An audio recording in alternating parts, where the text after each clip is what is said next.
Hi, everybody. This is almost like a tradition right now, the podcast in the middle of the afternoon. That's fun, because usually everybody's working, but you can come back at night and listen back because, it's going to be downloaded to the Spreaker and on my YouTube channel. And today, I'm very happy because after 3 years of trying to match our schedule, finally, I got Jeff Belanger with me, Jeff Belanger with me. There's so many ways to pronounce it, Jeff. Help me here. It's just pronounced Jeff. You had it right. Yeah, exactly. Because like we said before, you have a French name, by the way. I do, Jeff Belanger. When I'm in Canada or in France, I pronounce it like the locals do, because otherwise they look at you funny. So, if for all your Canadian listeners, je suis Jeff Belanger, and for you Americans, I am Jeff Belanger.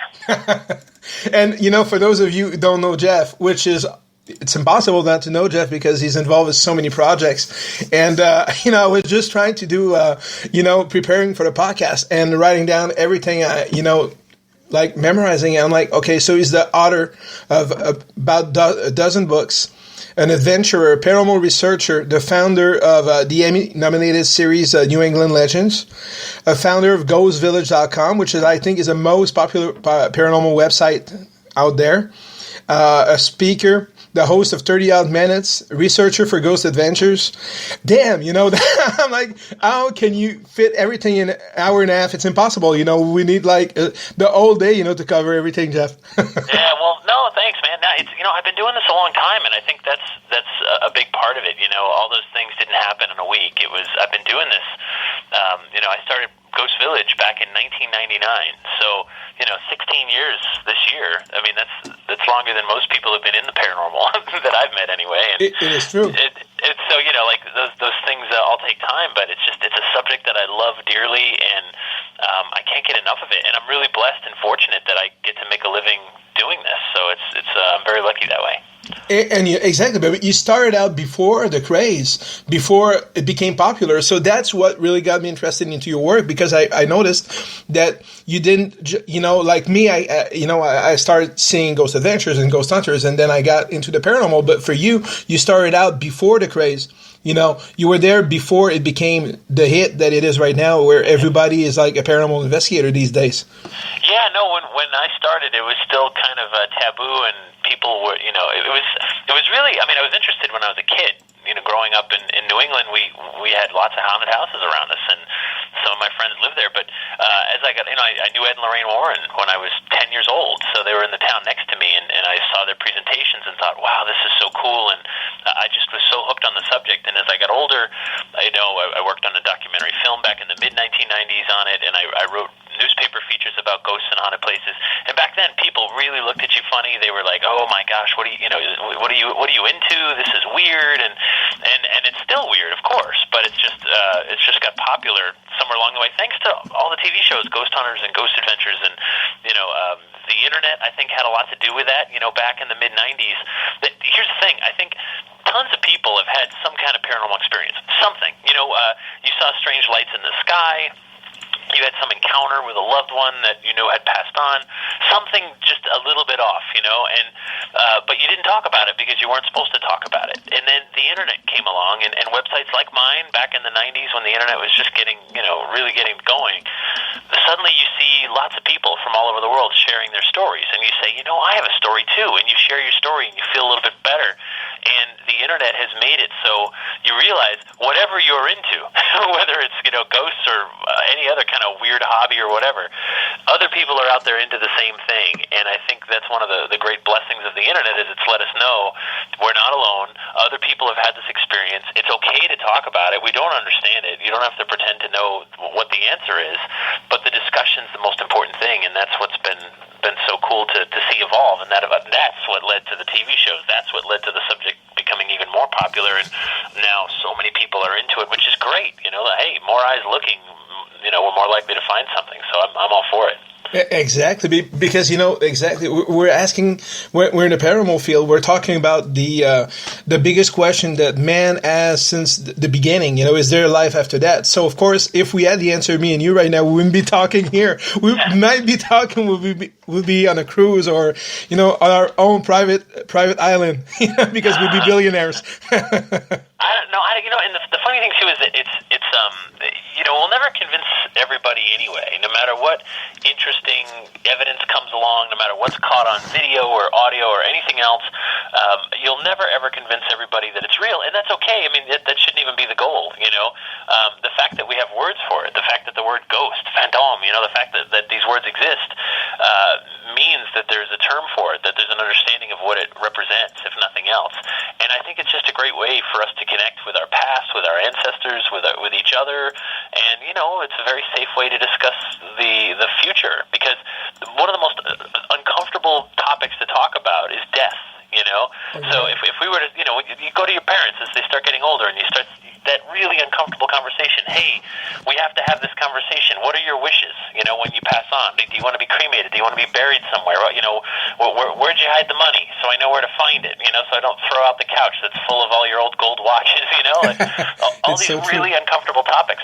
But we can talk about ghosts, and that's safe because you can say, oh, it's just a story, or oh, it's just this or that,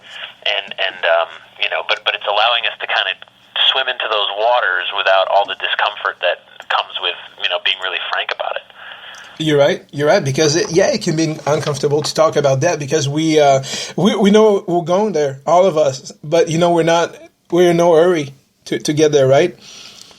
Yeah, of course. Yeah, there is no rush. There was there was a great quote in Charles Dickens' Christmas Carol, where he says we're all just fellow travelers on the way to the grave. Every one of us. We're all going to the same place. Some will get there sooner, some will get there later, and that's one of the many things. When you look for things that make us different, you'll certainly find them, and those differences lead to things like terrorist attacks and horrible murder and racism and all these other things. But when you start looking for the stuff that we have in common, there's an awful lot of that too. We're all going to die. From the minute you were born, that's your one guarantee, right? You are going to die one day. Exactly. And what you do along the journey, well, that's going to define you. It's going to define your ghost, if you will.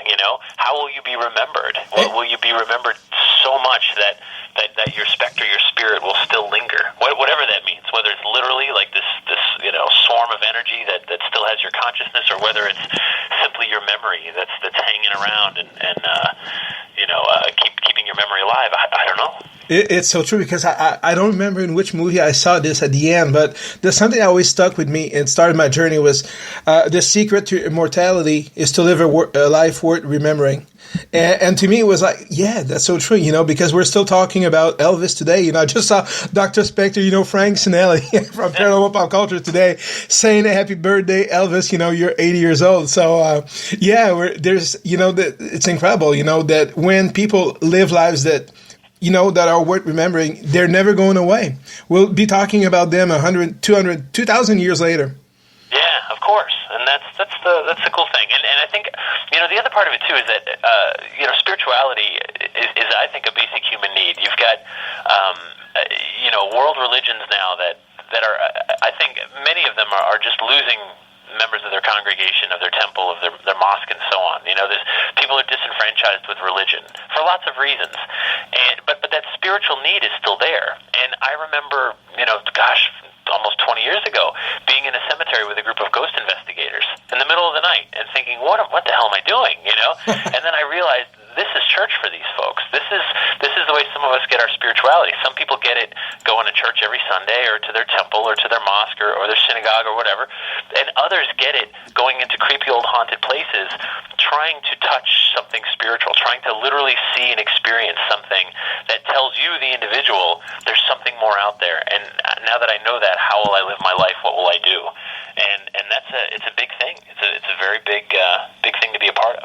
Exactly. And once you start to do more investigations, and you start to know when you're really interacting, there's that little something that just makes you want to keep doing it. If I've investigated for 2-3 weeks, I just have that urge to go in my toolbox and get my gear, because, there's that feeling that you can't describe when, you're interacting either with EVPs or Ghostbox, whatever you prefer to use. But there's something about, trying to help and having the feeling that you're communicating with someone that is not there anymore. And that's something that it's almost, when I started out, I was a skeptic. And years and years after, you do it, and then you start going like, wow, witnessed, and I've been through so many things that now I do believe. And I'm sure it's the same thing with you when you started out compared to today in 2015. The journey you've been on have changed you not only as a paranormal investigator, but as a person also. Sure, yeah, and honestly, I'm more skeptical now. I think in the beginning, because I just didn't know. I'd see these orbs on my photos and go, "Wow, there's ghosts everywhere," and then I start talking to camera manufacturers and professional photographers, and I learn just how those cameras work, and then okay, these things are pretty common, and I see how easily they're made, and then other stuff comes up, and I see how people want to see something so badly that sometimes someone brushes by a curtain and they say, "Look, a ghost," and you say, "No, someone just walked by it. It was just someone hit their shoulder," but they won't believe it because that power of belief is so powerful. And then I start to realize it's just such a very individual thing to go through. It's not, it's not something that although I think it happens to a lot more people than maybe we have statistics for. I think not everyone will acknowledge it, and then. So it has different meaning for different people, but it's an amazing thing, and I still am a believer because I've had experiences I can't explain with any other word other than ghost. But at the same time, I also find myself getting more skeptical when I see some people that just point at everything and say ghost. So it's a tricky rope to walk. Exactly. So. When did your passion? You've been passionate about the paranormal since you were young. I listened to you on many other podcasts. But tell me the turning point that really made you want to go in that direction. Yeah, it's like I said, I was always interested. So the subject itself, from a historical and folklore perspective, always had me. Always will have me. I can't imagine anything else. But as a kid, I remember a friend saying his house was haunted, and I believed him. Even though I went to his house, we had sleepovers, and even though we looked around and I didn't find anything, I believed him because the story wasn't over the top. It wasn't crazy. It was just someone else lives here with us. And so I started documenting these stories, and I remember thinking, I believe that you believe. That's how far I got. I wouldn't call anyone a liar because when you're not there to experience it for yourself, it's just not fair. It's not fair to say, "Oh, you're wrong," even though I wasn't there.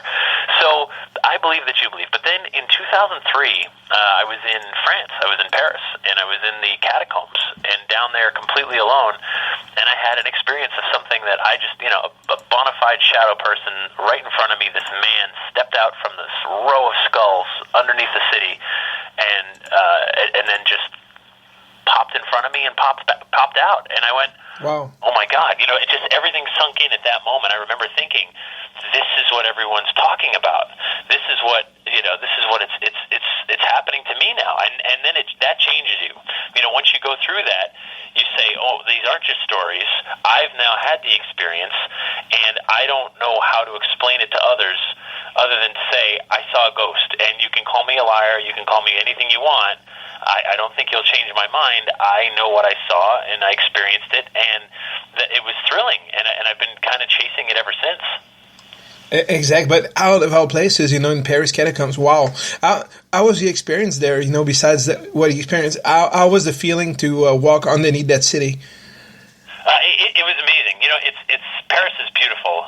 Anyway, it's just this gorgeous, gorgeous place. If you ever get the chance to go, everyone should go, no matter what. But it's this incredible, dichotomy, because you're walking along the gorgeous streets of Paris, and the museum is so small. In fact, I had to ask for help on how to find it, because the entrance is, 25 feet wide or so. It's just this little tiny shack that you just walk right by and not even know it.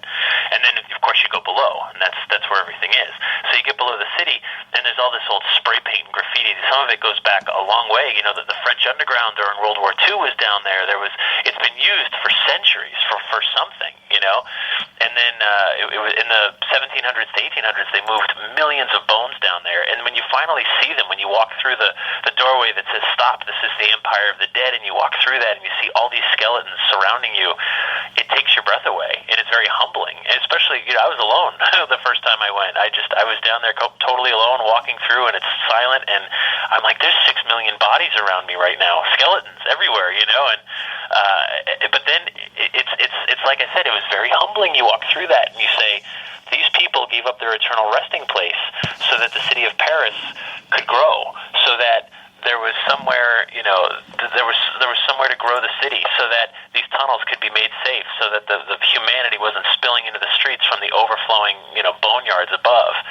And it was just an incredible experience. And then to have that ghostly experience down there, that was just, to me, just amazing, just icing on the cake. And I've been back since, by the way. I did go a few years later, and I was down there and with my wife, and nothing happened. I went down there walking through, and it's weird when you go to a place where you've had a ghost experience before. You're so ready, and you're even wanting it. You're like, okay, this is it. This is right where it happened. Okay, ready, go. I'm back. And lightning often does not strike twice in the same place. Sometimes it does. It's extremely rare, but it did not for me. And I walked through, but it was still an amazing experience, even though it didn't happen that second time. That's incredible. And, just like you said, to be overseas and, out of your comfort zone changes your perspective. And Sure. Exactly, I do believe sometimes that more interaction happens when you're not ready than when you're really okay, show yourself. Because when you're in that mood, you might be in a way maybe intimidating.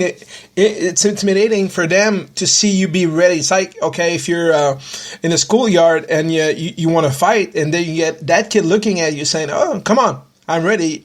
Are you really going to go and pick on that kid? Yeah, you want to sneak in that first punch if you can. You don't want anyone bracing for that. You just want to get that punch in and get out of there. So you're right. But that's how this stuff goes, and I'm sure like you've gone to some locations where you go one night and it's just the place is electric. You just feel the energy and the walls and the room, everything around you, and then people are having experiences. You're hearing things you're not quite sure, and then you go back the very next night, ready for all that again, and it's dead. It's flat. It's just an empty room, empty everything. And I think that's why this experience is so elusive, and it depends on the day, the time, the night, the place, the people there. Even the people become part of the experiment. You can't remove the human from the equation. I've said before, there are no ghosts without living people.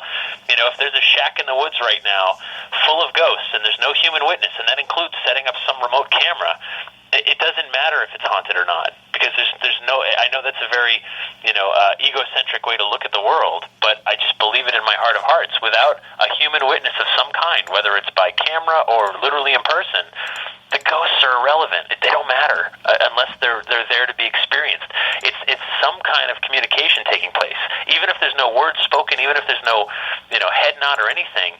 There's something dramatic happening between at least two entities, right? The at least one living person and this intelligent energy thing that's in that environment as well. And it's an amazing thing when people go through it. They're changed forever. I totally agree. And, that's something I've been, dealing, a question, that's been on my mind since the beginning, and I've had, arguments about it with teammates, and sometimes even I change my mind, and I want to have your take on what you think is the best way to do an investigation. I wouldn't say private home investigation because the owners are scarce, so of course you want to get the history of the place and everything you can get out of the information so you can be prepared. But let's say we're going, me and you, Trans-Allegheny Asylum tomorrow.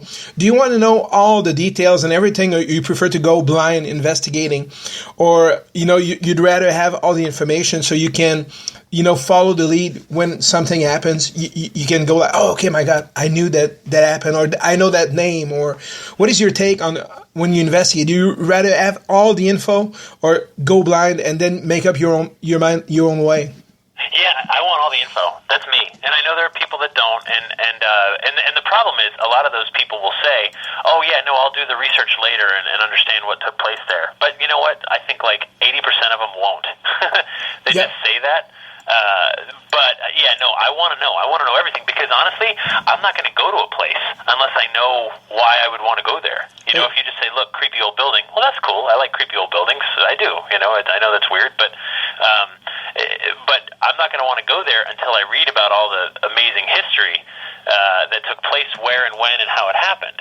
And then I do feel like I'm objective enough too, by the way, that if I know, okay, I'm in the room where the murder took place, I'm in the room where someone was tortured, I do feel like I'm objective enough to say, I honestly don't feel any difference between this room and the room down the hall where we don't know of anything that happened. So objectivity is something that I pride myself on, and that I feel like I'm okay to know what happened before. Other people, I know, get the heebie-jeebies. I've taken people to places like the Lizzie Borden house, and you walk in and you go, yeah, right here, this is where Andrew Borden was murdered, right exactly there, to the inch. And people just, oh my God, they just get the heebie-jeebies and, I can't be next to a place where someone was murdered. Well, you drive down the highway and people are killed on the highway every day. So, exactly. So yeah, I get it's not for everybody, but for me, definitely, I want to know everything. That's a good thing, because that makes a big difference between investigating and kind of urban exploring or just going through the motions. The reason why I was asking you that is because sometimes I feel as if when you have all the info, some investigators will be biased in that if you hear that, okay, let's say here you hear John all the time, then everything coming out will be sound like John. But like you said, it's important to remain objective and still keep in mind that even though you're sitting in a couch, in the same spot that Mr. Borden was killed, maybe you're not interacting necessarily with Mr. Borden, which is weird because I've investigated twice Lizzie Borden, and I've caught some of the most amazing stuff I've ever caught, and especially in the living room. And it was just before the investigation while everybody was still outside. I just sat on the couch, and I just had that feeling I was not by myself, and I was filming, and I caught, what I don't remember your name, your first name, Mr. Borden. It said clear as day, Andrew. And I felt something touch my shoulder the first time, the millimeter and everything. We got some pretty cool stuff at the Lizzie Borden house. But like you said, sometimes, you go to a Bobby Mackey expecting to get scratched, and, you're going to get sweet interaction, and you'd be talking to a mother or whatever. You can be surprised. So it's very important to keep your mind open that, we're Bobby Mackey. A lot of stuff happened here, but there can be some hundreds of spirits. And who are you going to be talking to on that particular night? Depends on how you feel.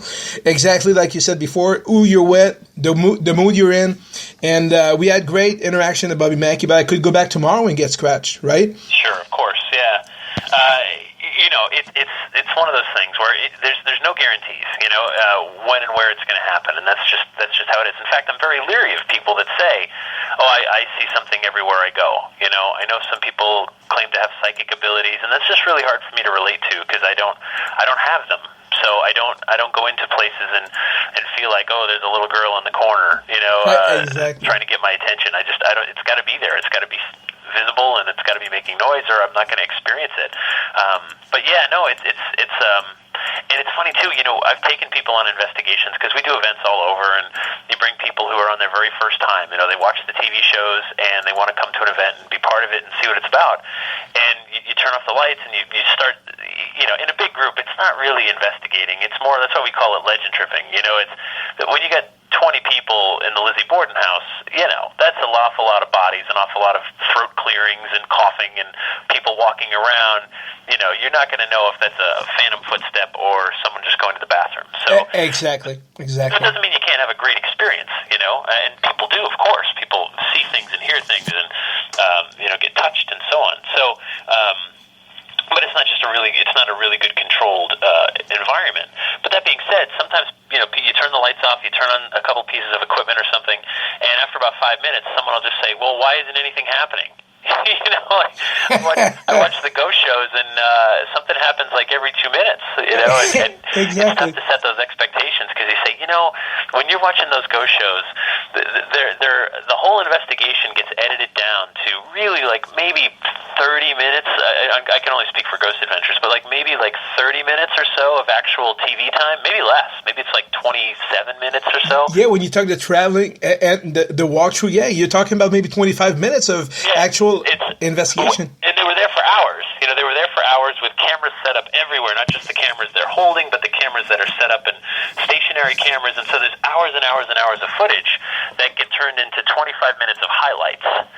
So, and some of the stuff that I know, again, I can only speak for Ghost Adventures, some of the stuff you see on the show didn't necessarily happen when anyone was even in the room. It was just caught later when you reviewed the evidence.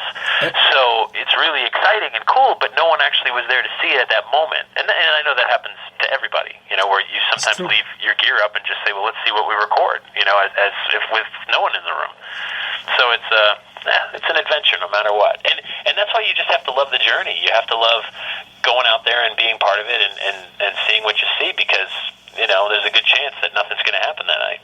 You're right, Jeff. And I have my teammate Mark Harvilla that asking you, Jeff, that you're going to be in Salem. By the way, in April, right? We're going to see each other in Salem Con. I am. I'm excited for that. Salem's an amazing town. It's one of those places that I think a lot of people who are paranormal investigators, it's like a Gettysburg. Like, oh, I got to get to Salem one day, because it's not just one thing to see. There's the whole town to see. And I'm fortunate. I only live, a little over an hour away from Salem, so I get to go there quite often. It's going to be an awesome event.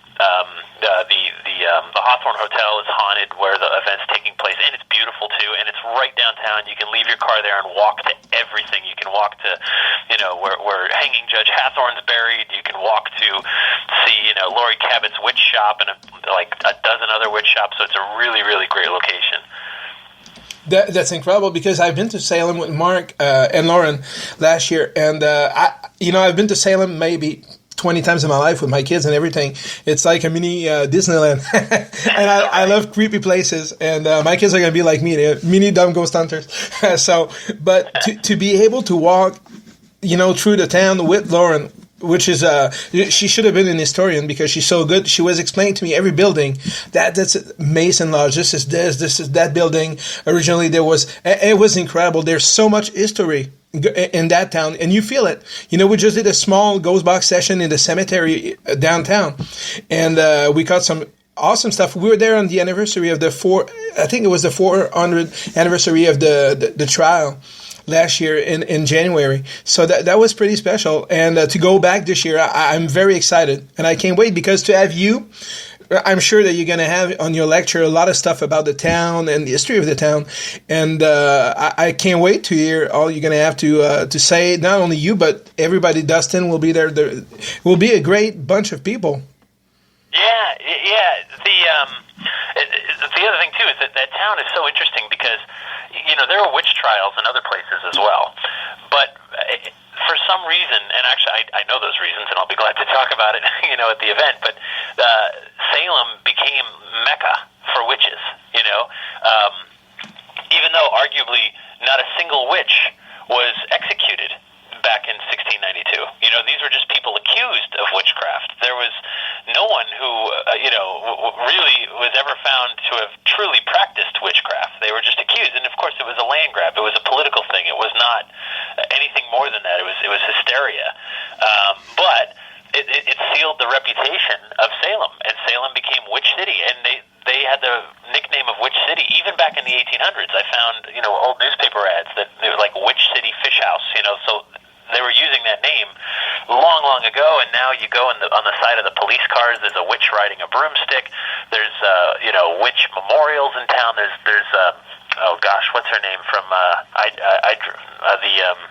Bewitched? The statue from the Bewitched show is on display in town. And all these witches moved there. Laurie Cabot moved there in the 1970s. The Ouija board was produced by Parker Brothers in Salem for a few years back in the 1960s before they eventually sold it to Hasbro, who now produces it in Longmeadow, Massachusetts now. But it's got so many things, so many paranormal things that just kind of layered on top of each other like some big paranormal sandwich, right? You got these witch trials, and then they started using the nickname, and then some witches moved in, and the Ouija board was there, and all this stuff, and now it's just this new age haven for everything paranormal. And it's an amazing town, a really cool town, great restaurants too. So I kind of can't say enough about it. It's a great place. It's going to be awesome because, it's going to be in April. Temperature will be, cool enough to be able to walk without our winter jackets on. So that will be fun. And the locations, everything. There's a lot of stuff that Mark has yet to announce, but, I'm very excited to be part of it. And, to see, because it's not often, that we get to see each other. Everybody's have a full schedule, especially you. How many hours in a day do you work? Do you find enough time to sleep or... Sometimes, it's the good news is in the wintertime things do slow down for me, and that's when I try to work on like book projects and stuff that's just more for me, because once it gets to be March and April, there's events almost every weekend, and then once it's the fall, forget it. I mean, last October, this past October, I mean, I had lectures somewhere. There's 31 days in October. I think I was gone 27. I mean, whether it was locally just for the night or on an airplane for a day or two, whatever it was just gone all the time, which is great. I'm not complaining. It's wonderful. I love talking about this subject, and it's great to have an audience. But it also it's pretty demanding too, and but I couldn't imagine any other life. It's awesome that I get to do this. That's incredible because you're doing everything. You're writing books, you're doing lectures, you're doing a lot of stuff, and you're also helping Ghost Adventures. You're the researcher for their show, right? Are you still doing it for the show? I am. I've been doing it since the first episode aired on the Travel Channel. Wow. I remember getting that phone call and thinking, this will just be a neat little side job. And we are now working on season 10, which is amazing. Very few television series of any kind make it to season 10. You're right. So to be working on season 10 it's so cool. I've met amazing people. I've learned so much.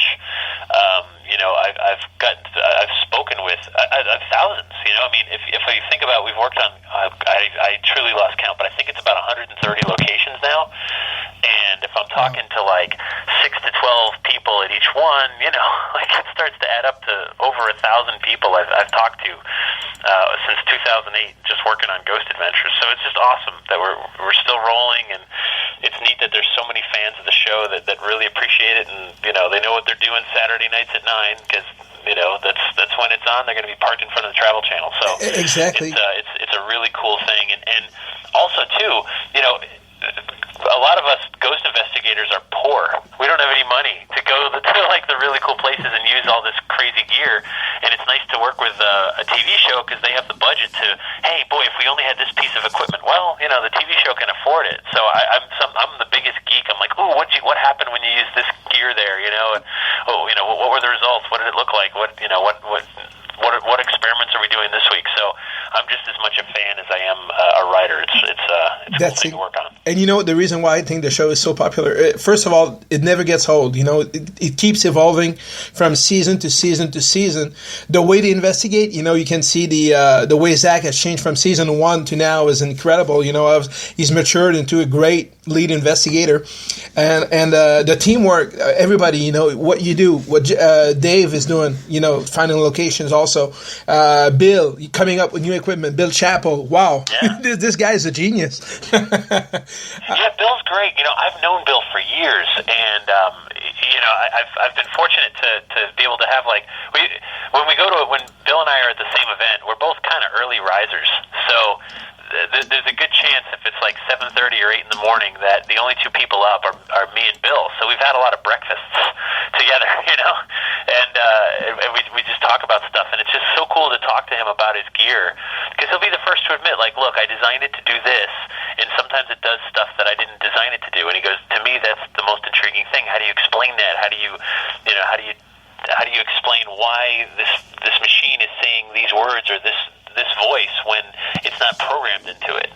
So it's really cool. It's cool that people like Bill look at the paranormal problem and say, okay, well, if there's energy being manipulated in a room, if you're getting EVP, if you're truly getting intelligent, conversations from something, that's getting recorded onto an audio recorder, I know, a guy like Bill knows exactly what megahertz frequency those things record at. So he can create other devices to start looking into that frequency and so on. So it's really cool to be able to work with a guy like that because he makes some really innovative stuff. I don't always use it. I don't always understand it, but you're right. Because honestly, the spirit boxes, which I know isn't Bill's device, it's Gary Galka's, and the shack hacks and stuff like that, and even the obelisk, which is Bill's device. So I don't mean to be knocking either one of them. Let me knock them both. I don't understand. If I was a ghost right now, I don't know how I would communicate to you through radio waves. I just have no idea.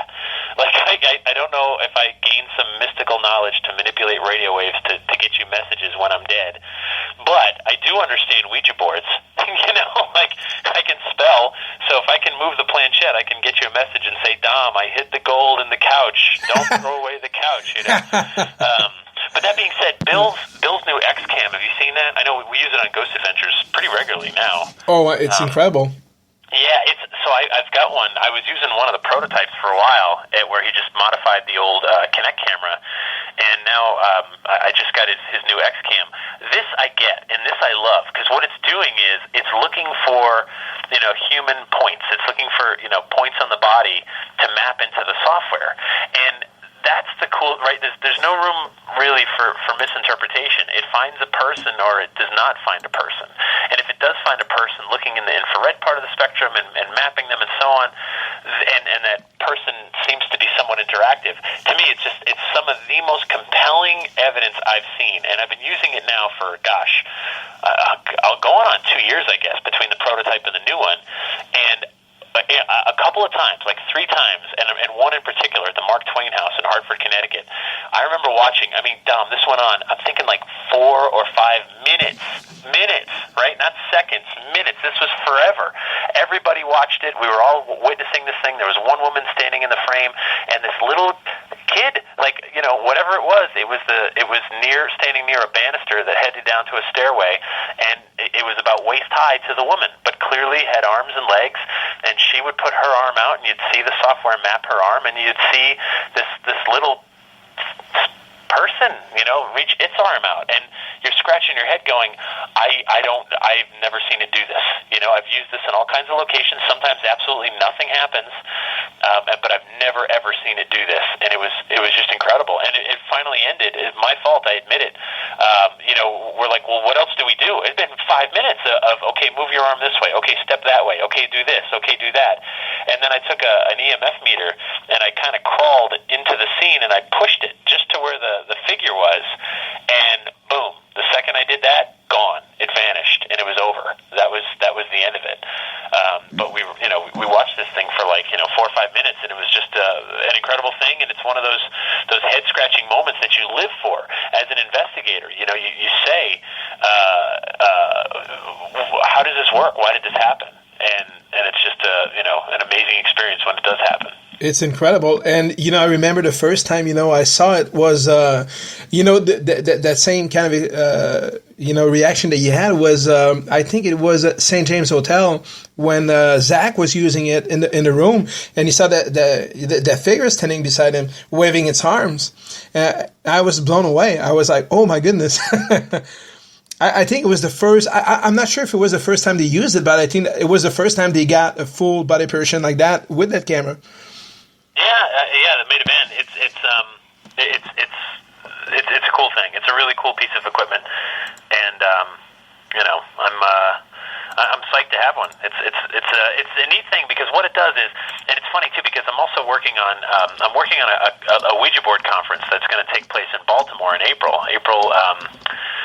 23rd to 25th, and what's so cool about the Ouija board is that one of the original ideas was that you have all the spiritualist movement. You have all these psychics that are charging people money to get psychic readings. Well, some people didn't trust that, so they developed this Ouija board, this talking board, and say, well, you use it. It's cheap. You can use it as long and as often as you want, and it puts the psychic experience into your hands instead of into a medium where you're trying to trust that they actually do have these abilities. So equipment like this is doing that same thing, right? It's the same idea. Like, don't take a psychic's word for it. You use the gear, you understand and experiment with it and understand how it works, and then when you get results that don't make any sense, you question it yourself and see what you think. It's a huge difference, when you become the experimenter. And I think that's why so many people are drawn to paranormal investigation, because, you can take someone's word for it on television, or you can take a psychic's word for it, or you yourself go. It's there. These haunts are all over the world. It's a great way to see different communities and cultures. Go in for yourself. See what you see and feel. You're the only judge who matters. You yourself, when you go through something and you say, whoa, I'm creeped out, I felt something touch me, I know I was in there alone, oh man, done. That's it. That's all that matters. You're the only judge who matters. It doesn't matter what anyone else says or thinks. And it's a big game changer once it happens. You've gone through it. You're right, Jeff. And Mark is asking you, what do you think?